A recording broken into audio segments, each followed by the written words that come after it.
Welcome to the Futility Closet podcast, forgotten stories from the pages of history.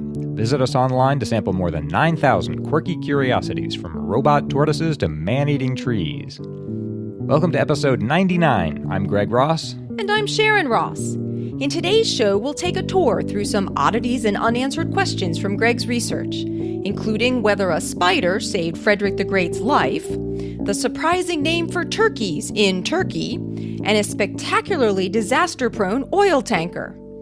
We'll also revisit the lost soldiers of World War I and puzzle over some curiously lethal ship cargo. Our podcast depends on the support of our listeners to be able to keep going. We just wouldn't be able to keep putting in the amount of work that the show takes if it weren't for the donations and pledges that we get. If you'd like to pledge some ongoing support to help us be able to keep making the show, please check out our Patreon campaign at patreon.com/futilitycloset or see the link in the show notes. And thanks so much to everyone who's been supporting Futility Closet and helps us celebrate the quirky and the curious in our world. This is a collection of what I guess you'd call notes and queries, oddities and curiosities from my research, and some open questions that perhaps some listener might be able to help me with. There's no theme here, there's no particular order, here we go. The first two have to do with spiders. I've seen in a number of places a reference to a story saying that Frederick the Great's life was saved when a spider fell into his drinking chocolate. This account that I'm about to read comes from Ebenezer Cobham Brewer, who's the one who wrote Brewer's Dictionary of Phrase and Fable. This is from 1899. While Frederick II of Prussia was at Sanssouci, his palace in Potsdam, he one day went into his anteroom as usual to drink a cup of chocolate, but set his cup down to fetch his handkerchief from his bedroom. On his return, he found a great spider had fallen from the ceiling into his cup. He called for fresh chocolate, and the next moment heard the report of a pistol. The cook had been suborned to poison the chocolate, and, supposing his treachery had been found out, shot himself. I would suppose this a legend, but on the ceiling of his room in Sanssouci, a spider has been painted, according to tradition, in remembrance of this story. To me, that just sounds like a completely fanciful story, but I've seen pictures of this. They have, apparently, in a room at the palace, painted pictures of spiders and spiderwebs commemorating this story. So now I don't know what to think. It's possibly just that it's still just a fanciful tale and they've just put spiders up there because the story is well known. But if anyone knows more about that, I'd like to know if there's any truth to it or if it's based on something that actually happened. I think it would make a great lateral thinking puzzle. I think you should have turned it into a lateral thinking puzzle and have given it to me. We always think of that too late. You're right. That would be great. Certainly stories like this can last a long time. It's said that the English courtier Henry Wyatt stayed alive in prison in the 1400s by befriending a cat that brought him food. That also seems very unlikely to be true, but that story's been alive for 600 years. That's one spider story. The other one is just a footnote that I noticed in Mathematics magazine the other week. This is from the February 2006 issue. It's a footnote to a piece by the North Carolina State University physicist J.D. Memory. It goes like this. For those unfamiliar with this childhood pastime, one could locate a spider at a considerable distance at night by looking down the beam of a flashlight. He says they gleam brilliantly. I was very sad to read that because I got through my whole boyhood without knowing that. I would have loved that when I was a kid. Could have gone spider hunting when you were Yeah, that would a be kid. fantastic. Did he say whether that's all species of spiders or just some of them? That's all I got. Huh. We should go out with a flashlight and find out. See, yeah. Kaya Halil Sumer, who's a reader of the Futility Closet website, wrote to me, living in the West, I'm often asked by English-speaking individuals upon the realization of my Turkish heritage whether Turks eat the bird turkey in Turkey. I respond, yes, of course, especially on New Year's Eve. She writes, the same cross-purpose oddity exists within the linguistics of modern Turkish. You see, in Turkish, the word for the fowl turkey is Hindi, the root of Hindistan, or the name for India in Turkish. So she says, in Turkish, India is literally translated to the land of turkeys. There's just kind of linked oddities there. In fact, she writes, in actuality, the bird has nothing to do with either nation or peoples, as it is commonly known as native to the American continent. I suppose the irony comes full circle, as of course the European explorers who colonized the continent originally mistook the land for India or the East Indies. So the people in Turkey thought that the bird turkey came from India? Or at least that's the word they used. Or that's the word they used. They're all just sort of meaningless coincidences, but it's odd that they're all linked together like that. So, Kaya, thank you for writing in with that. The philosopher Peter Suber wrote a book in 1990 called The Paradox of Self-Amendment, which is a book of puzzles in the philosophy of law. The paradox of self-amendment itself, just for example, says that if you have a constitution or other legal document that contains a provision for its own amendment, The question is, can you use that authority to amend that provision itself? So, for instance, in the American Constitution, Article 5 explains how to amend the Constitution. The question is, can you use that to amend Article 5 itself, for instance, to change the requirements? And is that legitimate or isn't it? I think the argument goes that because there's some self-reference in there, in effect, Article 5 says, here's how to amend this document, but once you start actually doing that, it's not clear what the word this refers to anymore. You see what I mean? Anyway, that's a puzzle or question in the law that people argue about. Yeah, I don't see why you couldn't, although I guess if you do a thought experiment and you say like somehow you use Article 5 to amend it that anybody named Greg Ross can amend the Constitution, so, and you get that passed somehow. Which could happen, or someone could try for that. And then the question is that okay? Is that legitimate? Anyway, if you like that sort of thing, I really recommend Super's book. It's full of all sorts of things like that. My question here actually doesn't concern self-amendment, but rather the law of inheritance. He mentions at one point a situation like this. You and I are married. Suppose we have a daughter and then I die. And suppose the daughter is evil or greedy and wants to cut you out of the picture to get more of the inheritance for herself. And she does that by showing somehow that our marriage had been invalid and succeeds at that. So that cuts you out of the picture because you weren't my wife. We weren't married in the eyes of the law. There's a twist at the end, though. By showing that our marriage had been invalid, she's shown herself to be illegitimate, which means that at least in some jurisdictions, she's not eligible to inherit anything. So there's just interesting legal comeuppance that just arises out of nowhere and takes care of the situation. I thought that was just an amusing point of the law and just sort of theoretical. But it turns out, I think, that this has actually happened at least once to an actual person. Suber cites a case called Beamish v. Beamish from 1861, where apparently, I think, this actually happened to someone. And ever since I've read his book, I've been casting about trying to get my hands on that case, and I haven't had any luck. So I'll put the whole citation in the show notes. If there's anyone who can help me find it, I'd appreciate it, because I'd really like to know what happened to someone in that connection. While I'm begging for things, there's a celebrated proof of the Pythagorean theorem put forward by a New York City engineer named John Waterhouse around the turn of the 20th century. He came up with it. I think it first appeared in a New York paper in July 1899. And I've been trying to get my hands on that. I've been wanting to put it on the Futility Closet website, but I can't get the diagram in any digital form. It shows up also in Elisha Scott Loomis's 1940 book, The Pythagorean Proposition. And it's kind of a shame. It seems to have been forgotten. It made a splash at the time. The Proceedings of the American Society of Civil Engineers says it, quote, interested instructors of geometry all over the country, bringing many letters of commendation to him from prominent teachers. But the diagram that goes with it is too elaborate for me to redraw myself, so I'm just trying to get my hands on that.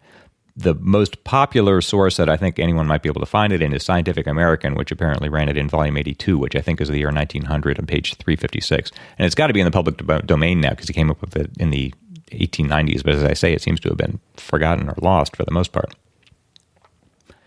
The Argo Merchant was a fabulously ill-starred or ill-managed oil tanker from the 1970s. I read about this in Stephen Pyle's 1979 book called The Book of Heroic Failures, which is about all kinds of disasters and mishaps related to human ineptitude. And I can't do better than just read his account of it, but this is all true. He calls it the worst ship. Between 1953, when it was built, and 1976, when it sank, the Argo Merchant suffered every known form of maritime disaster. In 1967, the ship took 8 months to sail from Japan to America. It collided with a Japanese ship, caught fire 3 times, and had to stop for repair on 5 occasions. In 1968, there was a mutiny, and in 1969, she went aground off Borneo for 34 hours. In the next 5 years, she was laid up in Curacao, grounded off Sicily, and towed to New York. In 1976, her boilers broke down 6 times, and she once had to travel with 2 red lights displayed, indicating that the crew could no longer control the ship's movements because both the steering and the engine had failed. She was banned from Philadelphia, Boston, and the Panama Canal. To round off a perfect year, she ran aground and sank off Cape Cod, depositing the country's largest oil slick on the doorstep of Massachusetts. At the time of the final grounding, the ship had been lost for over 15 hours. The crew was 18 miles off course and navigating by the stars because their modern equipment had broken down. What is more, the West Indian helmsman could not read the Greek handwriting showing the course to be steered. A naval expert afterward described the ship as, quote, a disaster looking for somewhere to happen. Also, appallingly, I've managed to confirm most of that in other sources. That all actually happened. Word about the Book of Heroic Failures. The author Stephen Pyle had founded a club in London in 1976 to bring together British people of notable ineptitude. He called it the Not Terribly Good Club of Great Britain. And the book included a membership form that asked for your name, address, exams failed, main areas of incompetence, subsidiary areas of incompetence, and cases of sustained chaos occasioned by any of the above. Unfortunately, the book's success brought 30,000 applications, and the club held a couple of meetings that were described as disastrously successful. Pyle himself was deposed for, quote, showing alarming competence by preventing a disaster involving a soup tureen. And accordingly, and I think with admirable integrity, Pyle closed the club, declaring that as a failure, it had been a failure. I have seen in several sources the assertion that in 1900 France erected a bronze statue of the chemist Antoine Lavoisier in Paris. But at the unveiling, there were all sorts of laudatory things said about Lavoisier, but when they actually took the veil off the statue, it was revealed that it had the wrong face. It had the face of the philosopher and mathematician, the Marquis de Condorcet, the same man who, in episode 68, we said had been betrayed by an omelet. Apparently, there was just a mix-up there. The sculptor, Louis-Ernest Barriat, had copied the head from a sculpture made by a different artist, and there was just some confusion, I guess, about what Lavoisier's features had looked like, so they unveiled a statue to him that had another man's face. I have managed to confirm enough of this to see that there was a statue of Lavoisier that was unveiled in Paris in 1900, but unfortunately, it turns out that the statue was scrapped during the Nazi occupation and recycled for use as bullets, so I can't find an image of it. I'm not sure that one even exists. And it's such a good story that it makes me doubt whether it's all perfectly accurate. I don't know. I was going to ask if anyone can help me to confirm that, but I don't even know how you quite could without an image of it. Maybe there's some way. If anyone knows more about that, please let me know. In reading Ross Eckler's 1997 book, Making the Alphabet Dance, which is about wordplay, he talks at one point about accidental acrostics, which are, an acrostic is just a word or message spelled out by taking the initial letters of succeeding lines or paragraphs. Sometimes that's done deliberately. Lewis Carroll did a lot of it in his poetry. Sometimes it just happens by accident, where someone writes, say, a novel, and if you take the first letter of successive paragraphs, it happens to spell something. I was looking around to see what the record was for accidental acrostics and couldn't get very far, to my own surprise. The most recent time I can find that anyone looked into this in any depth was way back in 1980 when Games Magazine ran a contest asking readers to find the longest example they could of this in some naturally occurring text somewhere. But that's 36 years ago. Yeah, that's interesting. So nobody's run a contest since? Not that I've been able to find. I could just be wrong about that, but I haven't found anything. The longest word, just for the record, back in 1980 that they found was the word synonyms, which occurs on page 10 of Elizabeth Graham's 1978 novel, Heart of the Eagle. And that's actually pretty good. That's 8 letters that she just happened to type in the right order, apparently by accident. But that's 1980, which was before the widespread advent of personal computers and before we had a huge corpus of digitized text to search. So I'm wondering whether anyone's found anything. Moby Dick could contain a whole sentence just by accident that no one's happened to stumble upon yet. And now we have the means technologically to find that relatively easily. So it just surprised me that no one's apparently looked for this searched, in the last 30 years. So if anyone knows of a better example than 8 letters or wants to go looking for it, let me know. I'd like to know what the longest naturally occurring one is. The Methuen Drama Dictionary of the Theater tells us that the word ponging in the theater refers to ad-libbing or improvising, especially when one has forgotten one's lines.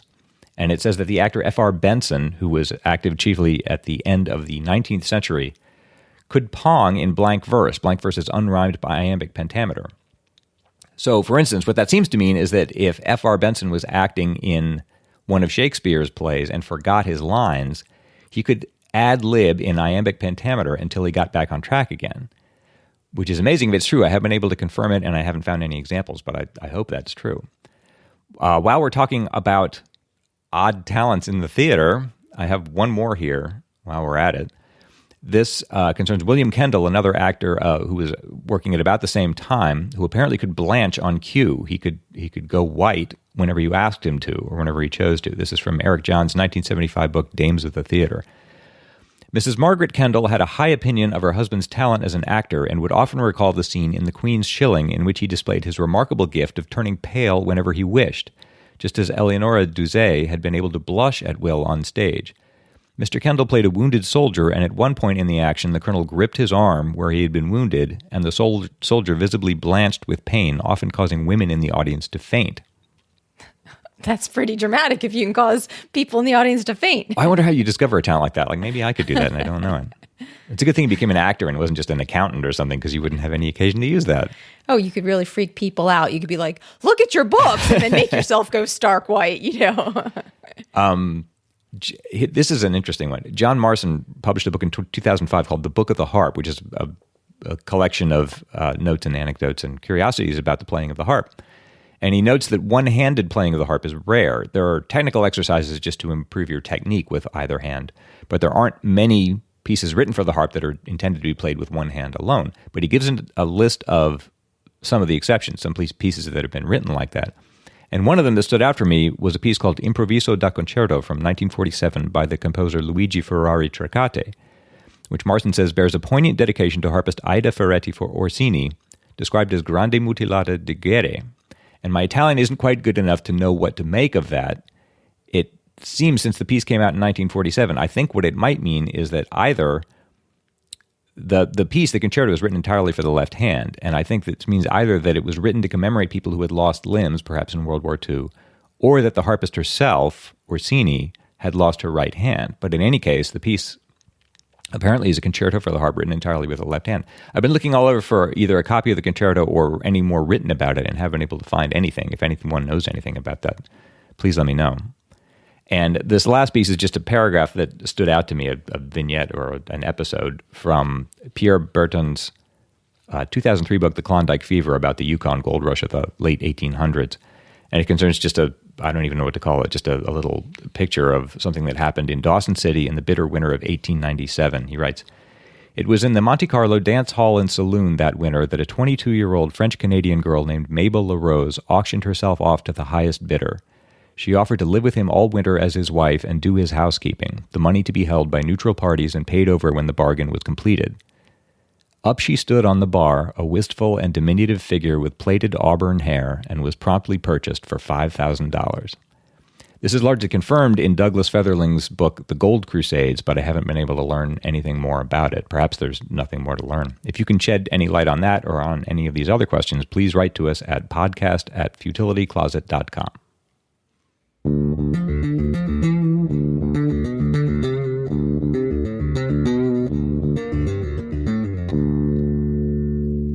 This episode is brought to you by our patrons and by Harry's, who are celebrating their 3-year anniversary as a business this month.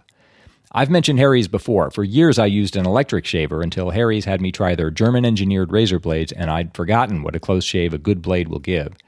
Harry's is the only shaving company that has both amazing quality and low prices. They make German-engineered 5-blade cartridges that offer a close, comfortable shave with no cuts or burn. And the quality's guaranteed. You'll get a full refund if you're not happy.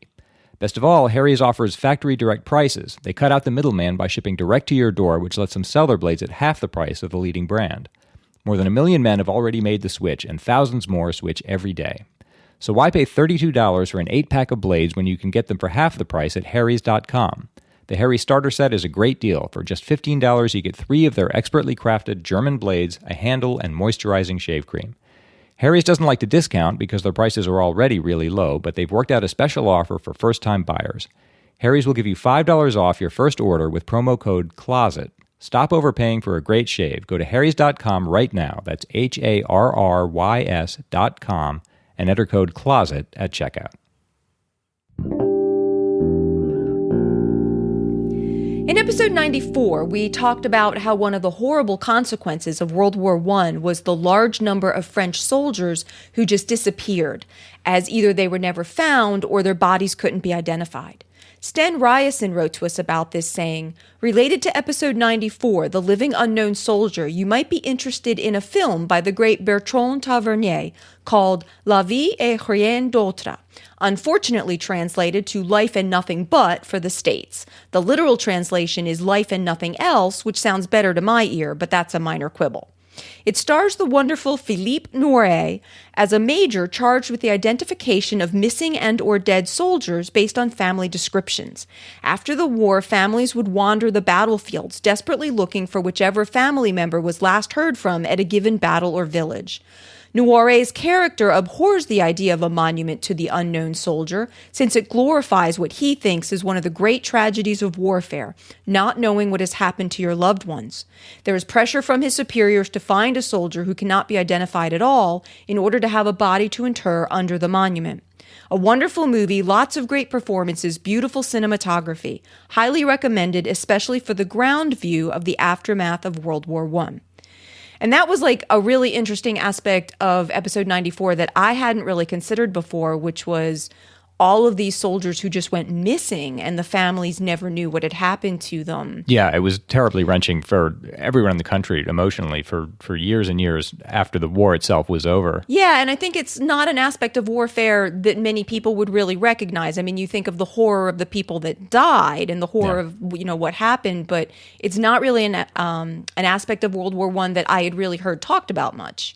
When I was doing the research for that episode, I didn't get a chance to put this into the feature. But there's another famous film by Abel Gance called J'accuse that came out in 1919, just after the war, in which it's a famous anti-war film. He said he was accusing the war, accusing men, accusing universal stupidity. And in the climax of that film, the dead actually rise and come back into a village, basically accusing the living of forgetting them and not valuing their sacrifice adequately enough. It's really powerful. Wow. Gance said just the filming of that was really moving. He said the conditions in which we filmed were profoundly moving. These men had come straight from the front, from Verdun, and they were due back 8 days later. They played the dead knowing that in all probability they'd be dead themselves before long. Within a few weeks of their return, 80% had been killed. Wow. That's even more powerful to know that about the movie. Yeah, as you're watching it. And regarding the Tomb of the Unknowns, it was typically done in France on war memorials. They wouldn't distinguish between the missing and the dead. It would just say beloved missing because, as one author said, to separate them would be to sever the unity of their sacrifice. It's certainly easy to commemorate the dead, but we shouldn't forget that all those, as you're saying, who just vanished and were never, it wasn't understood what had happened to them. Well, it sounds nice to hear that the dead were remembered, unlike, the filmmaker who was basically accusing everybody of forgetting. It sounds like maybe people didn't actually forget, which is maybe a nice thought. Yes. Sten ends his email with, thanks to you both and the kitty for all your hard work. And Sasha does work really hard on the podcast. Yes, it's very inspiring. We should acknowledge that. So, for example, she often has to put up with being sequestered in the back room when we're recording, and she seems to think that's pretty unfair and asking quite a lot of her. So it was very nice of Sten to acknowledge all of her efforts. In our last episode, episode 98, I explored Charles Darwin's use of the word griffin in one of his diary entries, and we questioned whether he had used the word mistakenly. Mm-hmm. Douglas Liao wrote, "Greetings. I discovered your podcast a couple of months ago, and I'm enjoying listening to it. I love the lateral thinking puzzles and listening to you feel your way towards the answers." Or away from the answer. Yeah, I like that, sort of feeling our way towards the answers. On today's podcast, you talked about Darwin's use of griffin to describe someone who was going over the equator for the first time, which you referred to as line crossings. The first several times you used the phrase, I heard lion crossings, which put me in mind of what a griffin is, a lion crossed with an eagle. So perhaps Darwin misunderstood line crossings in the same way. I never thought of that. Yeah, so that would explain his use of the word, and that wasn't an explanation that we had considered ourselves. So thanks, Douglas. That was very helpful. And thanks so much to everyone who writes in to us. If you have any questions or comments, you can send them to us at podcast@futilitycloset.com.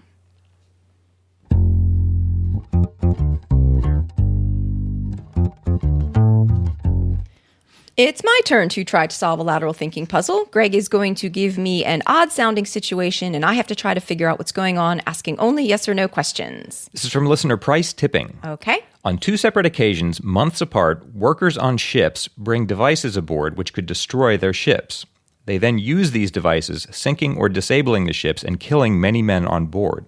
What was the nature of these devices and why were they used? Oh. Okay. Ships.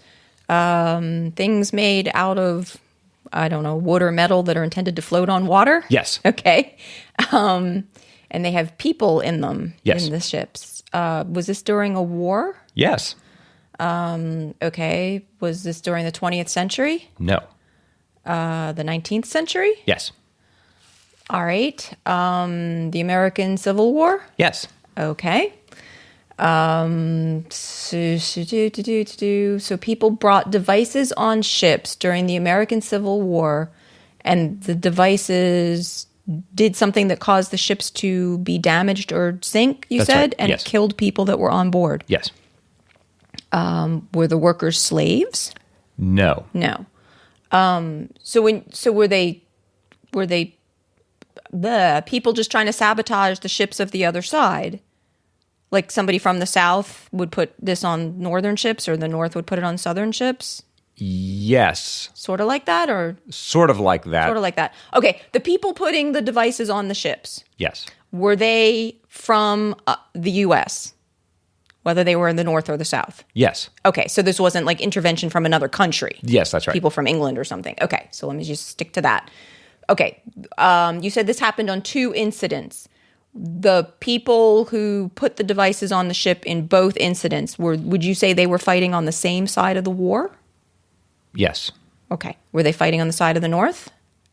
The people who put the devices on the ships were fighting on the side of the North. They were fighting on the side of the North. Now, the ships that they were put on, were they northern ships? Yes. Okay, so that's the confusing part. And I can understand they would sink the ships, like if they didn't want them captured. Oh, were the ships being overrun by Southerners? And so they sunk them, like, because the South overran the ships or were threatening to take the ships. This was like a booby trap or a sabotage thing, so that if the ships were taken by the other side, I don't know, you could detonate them or do something, or something would happen. So No. Oh, so I like that answer. I'll say the Northerners brought these devices onto Northern ships, but it was unwitting. They didn't intend to do it. Oh, seriously? Yeah. Oh. So there goes my sabotage. And so that would be great if you booby trap the ships and then the other Yes. side takes them and then you blow them up Yeah. or whatever. I don't know. Okay, so the Northerners put something on their ships. Was this by Southern design? That Yes. the Northern? So the Southerners cleverly did something. Yes. And the Northerners installed these or put these devices on the ships. And then by Southern design, the devices caused the ships to be damaged. Exactly. This is clever. So what did they do?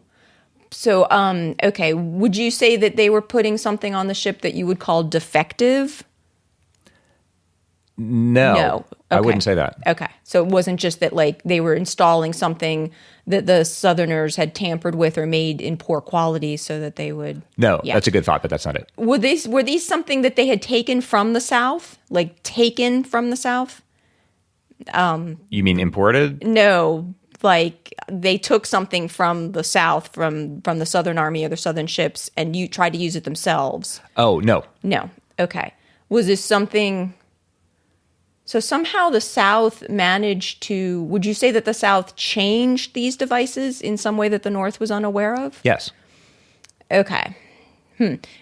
So the nature of the damage to the ship, did the devices blow up or cause Yes. a fire, something along the lines of an Yeah. explosion or fire? Yes. Were these devices that in the normal course of business would be expected to blow up? No. Okay. So would you call them bombs? Yes. So the Northerners put something on their ships unaware that they were bombs. Correct. And the South knew, or somebody in the South at least knew, that they were bombs. Yes. So what do you bring on the ship and it's a bomb and you don't know it's a bomb? Is it some form of weaponry?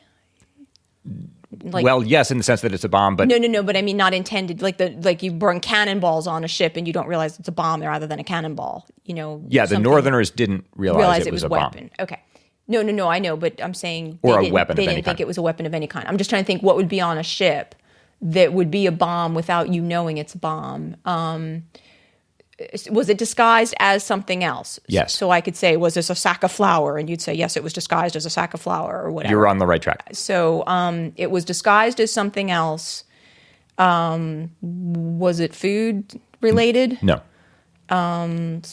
Would you call it general supplies? Yes, I think I would. Would you call it like something that you would normally use in the sailing or maintenance of a ship? Yes. You're doing well. Oh, wow. I'm glad to hear that.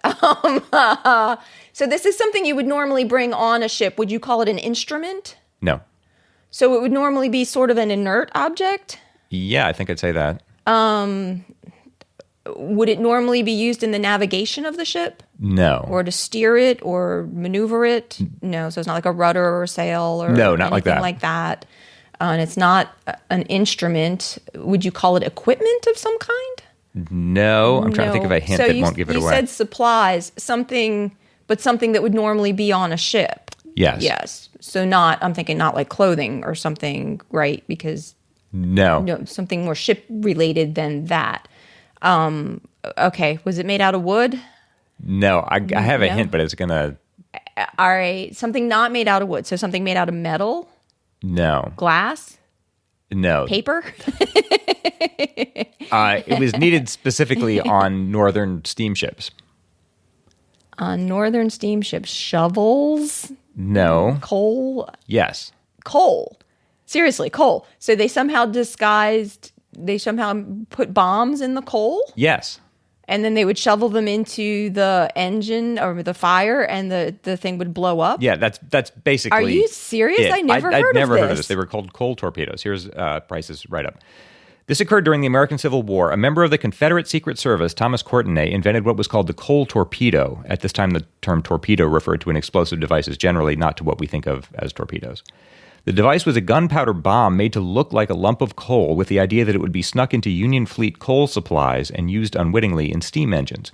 Though the explosive itself wasn't powerful enough to sink a ship, its explosion would rupture the boiler and cause catastrophic damage.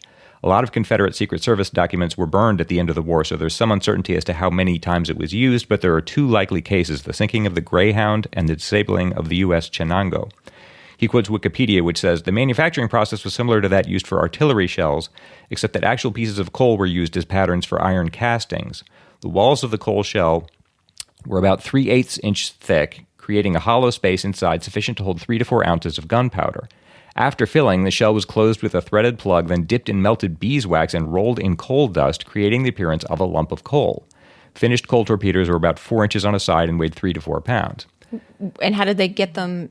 They just put them in the Union coal supply, and it looked like it was fashioned to look exactly like a lump of coal. Right, no, I mean, I think that's incredibly clever. So they would just have to sneak them into the Union coal supply somehow? Yes, and that I don't have the details on that. Right. But then they just shovel it into under the boilers, and then in some cases at least they'd blow up. I just think it's extremely clever. It's very low tech, but it's very effective. I thought it was a really clever solution. When I said coal, I'm thinking, okay, it's not going to be coal for sure, but I was just trying to think what else to guess. Wow. So thank you, Price, for that. That was a very good puzzle.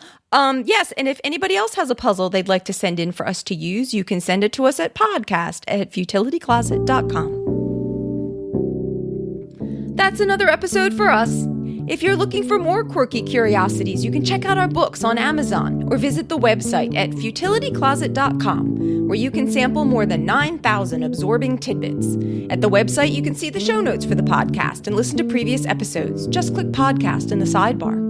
If you'd like to support Futility Closet, please consider becoming a patron to help keep us going. You can find more information at patreon.com/futilitycloset. You can also help us out by telling your friends about us or by clicking on the donate button on the sidebar of the website.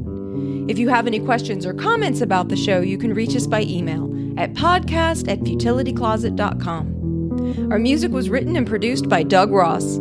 Thanks for listening, and we'll talk to you next week.